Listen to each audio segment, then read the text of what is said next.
और एंड तक जरूर देखियो भाई। आपने इसके बाद मेरे से अब तक कोई डाउट नहीं रहेगा हरियाणा पुलिस का मेडिकल से रिलेटेड, ठीक है भाई। काफी बच्चों का सिर्फ यही कमेंट था कि ईडब्ल्यूएस कैटेगरी को हाइट में रिलैक्सेशन मिलेगा या नहीं मिलेगा।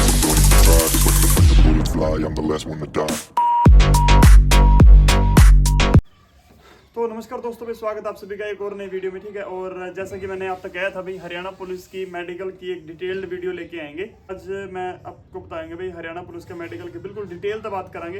हो सके भी वीडियो थोड़ी सी लंबी हो जाए, मतलब 15-20 मिनट की हो जाए, तो प्लीज़ सबसे पहले तो स्किप ना करिए, क्योंकि अब तक कोई इंपॉर्टेंट पॉइंट बीच में छूट जाए, ठीक है। और एंड तक जरूर देखियो भाई। आपने इसके बाद मेरे से अब तक कोई डाउट नहीं रहेगा हरियाणा पुलिस का मेडिकल से रिलेटेड, ठीक है। तो भी आप सभी के लिए इतनी मेहनत करिए तो एक सब्सक्राइब आपका भी जरूर बनता है, ठीक है। कि मैं इतने अंदर टाइम दे रहा हूँ, ठीक है, ये सब लिखना पड़ेगा मैंने, ठीक है। डिजिटल बोर्ड वगैरह तो है नहीं, तो मैं आपके लिए इतना कर रहा हूँ, तो आप एक छोटा सा सब्सक्राइब तो आप कर ही सकते हो भाई, ठीक है। तो शुरुआत करते हैं भाई आज की वीडियो की। सबसे पहले तो बात करते हैं हरियाणा पुलिस में आपका पीएमटी। भाई पीएमटी से रिलेटेड भी बहुत सारे बच्चे आएंगे, इब भी बहुत डाउट रह रहे हैं। सबसे पहले तो बात करते हैं हाइट की। देखो हाइट कितनी है, जनरल कैटेगरी के वास्ते 170 सेंटीमीटर है और बाकी कैटेगरीज के वास्ते 168 सेंटीमीटर है। अब कई बच्चे के डाउट नहीं हुए भाई मेरी 169.5 है या 167.5 है, तो क्या होगा भाई। देखो अगर आपकी पॉइंटा में ना, तो हो सके कि आपको एलिजिबल कर दिया जाए, मतलब हो सकता है अगर थोड़ा स्टाफ थोड़ा सा अच्छा होया तो हो सके कि आपकी थोड़ा बहुत मामूली सा फर्क है जो वो निकल जाए। पर बात की है कि जैसे मेरा बैच था या मेरे से अगला जो बैच था ना, उन बच्चों की ये शिकायत थी कि जो हाइट हमारी वहाँ पे मापी गई है वो थोड़ी कम आई है भाई। तो देख लो अगर आपकी हाइट पहले से 169 सेंटीमीटर है, तो कहीं ये ना हो कि वहाँ पर जाकर आपकी हाइट मतलब 169 उतरे, तो फिर उसमें क्या होगा, उसमें आप सिलेक्ट नहीं हो पाओगे, उसमें आप बाहर हो जाओगे। और हाइट का देखो कोई ऐसा भी नहीं है कि हम उसको बढ़ा लें, वो बढ़ भी नहीं सकती। तो मतलब यही बात है, मेन डिपेंड करता है स्टाफ के ऊपर भी। आपकी जो पॉइंट में है ना, तो पॉइंट वाली चल भी सकती है और नहीं भी चल सकती, वो डिपेंड करेगा स्टाफ के ऊपर, ठीक है। सबसे पहले तो हाइट की। दूसरी बात थी चेस्ट एक्सपेंशन की। भाई चेस्ट एक्सपेंशन देखो जनरल कैटेगरी के लिए 83 to 87 सेंटीमीटर, अदर कैटेगरीज के लिए 81 to 85 सेंटीमीटर की चेस्ट मिनिमम होनी चाहिए और एक्सपेंड के साथ होनी चाहिए। अगर आपकी इसके अंदर नहीं आ रही है चेस्ट, आपकी चेस्ट कम आ रही है, तो अभी थोड़ा सा टाइम है। आप एक्सरसाइज वगैरह करके या फिर जो होते हैं भाई आजकल तो प्रोडक्ट भी ऐसे काफ़ी आए हुए हैं, ठीक है, मतलब थोड़ा सा हेल्दी होकर आप अपनी चेस्ट का साइज बढ़ा सकते हो। थोड़ा गेनर वगैरह खा के आप अपनी चेस्ट का साइज बढ़ा सकते हो और मतलब सिलेक्शन के अंदर आ सकते हो। अगर आपकी थोड़े बहुत कम है, अगर देखो ये है कि 60 सेंटीमीटर हाइट है, तो फिर वो तो आदमी है भी नहीं मेरे से, मतलब चेस्ट है तो आदमी की कैटेगरी में आएगा भी भाई, मतलब ज़्यादा कमज़ोर हो गया, ठीक है। उसका तो देखो कैसे ही होगा पूरा। पर अगर थोड़ी बहुत ही कम है ना, तो आप एक्सरसाइजेस का सहारा ले सकते हो या फिर आप गेनर वगैरह वो खास के, मतलब थोड़ा बहुत अच्छी चीज़ होती है वैसे तो मैं कहूँगा, मतलब खा गेनर वगैरह लेके आप अपनी हाइट को सेट कर सकते हो, ठीक है।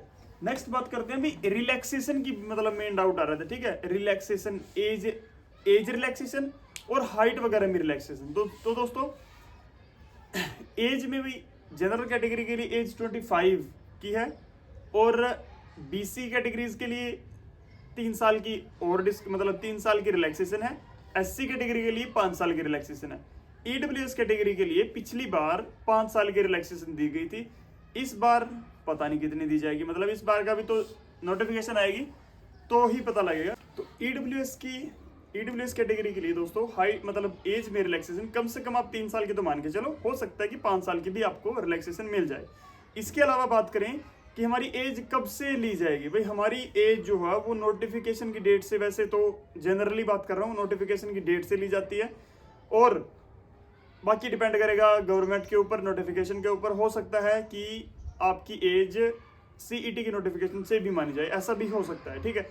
और उसके बाद आते हैं दोस्तों हाइट में रिलैक्सेशन। भाई काफ़ी बच्चों का सिर्फ यही कमेंट था कि ईडब्ल्यूएस कैटेगरी को हाइट में रिलैक्सेशन मिलेगा या नहीं मिलेगा। तो भी जहाँ तक मुझे लगता था कि ऐसा नहीं होगा कि ईडब्ल्यूएस कैटेगरी को हाइट में रिलैक्सेशन नहीं मिलेगा, परंतु ये आप में से ये एक भाई का कमेंट आया था कि पिछली बार इसी चीज़ पर केस हो गया था, जो कि इस पक्ष में उसका निर्णय आया था कि ईडब्ल्यूएस कैटेगरी भी एक रिजर्व कैटेगरी है और इनको भी हाइट में छूट मिलेगी। तो डेफिनेटली मिलेगी भाई, जो कि पिछली बार मिली थी तो अब की बार फिर मिलेगी। ईडब्ल्यूएस कैटेगरी को भी हाइट की छूट रहेगी, ठीक है। अब बात करते हैं दोस्तों मेन मेडिकल के ऊपर, ठीक है। तो मेडिकल में जो सबसे मेन पॉइंट होता है भाई, सबसे मेन जो चीज़ चेक होती है, सबसे इंपॉर्टेंट चीज़ वो होता है आपका विजन का टेस्ट। विजन के टेस्ट में अगर आपको चश्मा है, अगर आपको देखो दो टाइप का विजन होता है, एक तो डिस्टेंस विजन, दूसरा इज कलर ब्लाइंडनेस। तो दोस्तों जो कलर ब्लाइंडनेस है वो आपकी नहीं चलेगी। बाकी अगर आपको डिस्टेंस विजन है तो उसकी बताता हूँ आपको। कलर ब्लाइंडनेस वाले बच्चे इससे बाहर हो जाएंगे भाई, ठीक है। अब बात करता हूँ विजन टेस्ट की, नॉर्मल विजन जो डिस्टेंस विजन होता है। देखो दोस्तों अगर आपके चश्मा लगा हुआ भाई, अगर आपके चश्मा है 0.5 नंबर का, तो 0.5 नंबर का हो सकता है कि आपका चल भी जाए, क्योंकि वैसे तो जनरली बात करूं तो 6/6 की आई होनी चाहिए। पर अगर मान लो आपको 0.5 का चश्मा है तो हो सकता है कि डॉक्टर वहां पे एडजस्ट कर दे, कोई बात नहीं, 0.5 है मतलब नेग्लिजिबल ही है।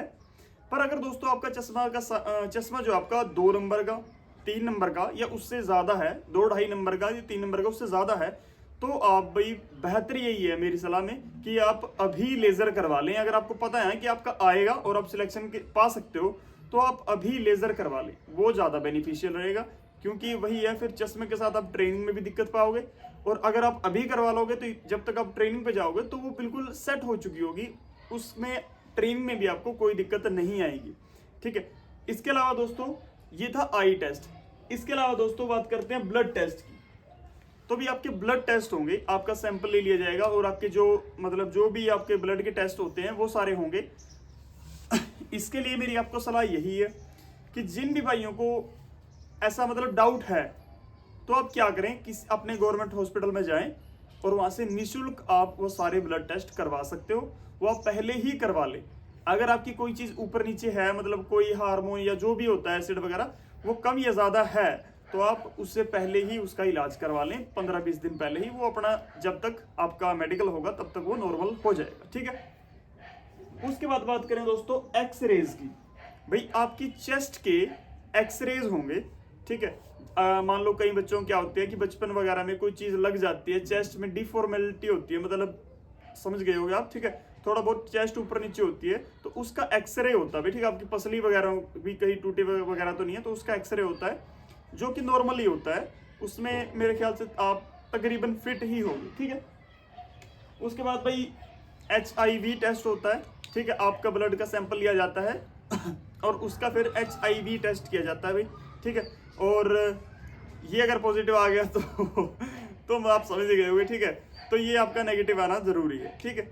और ये भी आप अपने गवर्नमेंट हॉस्पिटल में जाकर आप पहले ही चेक करवा सकते हो, पर इसका इलाज कुछ नहीं है दोस्तों। अगर ये पॉजिटिव आ गया तो ये पॉजिटिव ही है, तो ना भी कराओ तो, ठीक है। नेक्स्ट है ECG, ठीक है। ECG की बात करते हैं भाई, ठीक है। इसमें क्या होता है, आपकी हार्ट बीट वगैरह चेक होती है। जनरली सभी लगभग बच्चों का ये नॉर्मल ही होता है, ECG चेक करेंगे वो मशीन वगैरह लगा के, तो जनरली क्या सभी बच्चों का लगभग नॉर्मल ECG ही होता है। परंतु आप क्या करें, आप एक बार पहले चेक करवा लें। मेरी सलाह यही रहेगी आप एक बार चेक करवा लें, क्योंकि मेरे साथ कई बच्चे ऐसे थे जिनकी हार्ट बीट थी, उस समय वो नर्वस होने की वजह से, अनकॉन्शियस थोड़ा सा कॉन्शियसनेस होने की वजह से ना वो थोड़ा सा विचलित हो गए थे, जिस वजह से उनकी हार्ट बीट थी वो ऊपर नीचे थोड़ा सा हो गई थी। तो इसमें क्या होगा, ECG आपका नॉर्मल नहीं आएगा, तो अगेन ये एक डाउट बन जाएगा भाई, ठीक है। फिर बार बार रीमेडिकल भी क्यों करवाना, एक छोटा सा पॉइंट है। तो आप क्या कर सकते हैं, इसको पहले ही आप चेक करवा सकते हैं। अगर आपको ऐसा कुछ डाउट है तो आप इसका अकॉर्डिंगली इलाज भी करवा सकते हैं, ठीक है। नेक्स्ट बात करते हैं जेनिटल पार्ट्स, ठीक है। जेनिटल पार्ट्स आपके चेक होते हैं, नॉर्मली हर मेडिकल में होते हैं। तो नेक्स्ट हम आते हैं दोस्तों टैटूज के बारे में, ठीक है। नेक्स्ट है टैटूज या टूथ्स के बारे में। तो टैटू जो है वो नॉर्मल साइज का टैटू, जैसे कईयों ने छोटा मोटा नाम लिखवा रखो, यहाँ हो, ठीक है। या फिर छोटा टैटू हो जो कि कवर्ड एरिया के अंदर हो तो कोई दिक्कत नहीं है, आपका टैटू चल जाएगा। छोटा टैटू हो, अगर बाहर विजिबल है तो छोटा टैटू हो, ठीक है, वो भी चल जाएगा भाई। पर ऐसा नहीं होना चाहिए शायद, क्योंकि मैंने वैसे देखा भी नहीं, मेरे मेडिकल में कोई था भी नहीं ऐसा जिसने ऐसे पूरी बाजू पे बड़ा टैटू करवाया हो। वो शायद मेरे ख्याल से नहीं चलेगा भाई, क्योंकि मैंने तो देखा नहीं, पर शायद वो नहीं चलेगा, ठीक है। बड़ा टैटू शायद अलाउड नहीं है भाई। छोटा टैटू आप कहीं भी, आपका छोटा मोटा टैटू है जो वो विजिबल है तो भी कोई दिक्कत नहीं है, हो जाएगा, ठीक है। इसके अलावा बात करते हैं टूथ्स की। भाई कई बच्चों के सवाल थे कि ब्रेसेस डलवाई हुई है, अगर आपने ब्रेसेस डलवाई हुई है तो वो कोई दिक्कत की बात नहीं है, वो आपकी नॉर्मल ही है, ठीक है, उसमें आपको कोई दिक्कत होगी नहीं, ठीक है, वो आपका सही है, ठीक है। इसके अलावा दोस्तों ओल्ड सर्जरी मार्क्स, ठीक है, अगर आपकी कोई पुराना सर्जरी का मार्क्स है तो ऐसे में अगर आप मतलब उस सर्जरी के बाद अगर आप फिट हो तो कोई दिक्कत वाली बात नहीं है, ठीक है। अगर अभी भी फिर वो डिफेक्ट है तो दिक्कत हो सकती है आपको, अगर आप उस सर्जरी के बाद या अगर आप सही हो तो कोई दिक्कत होगी नहीं आपको।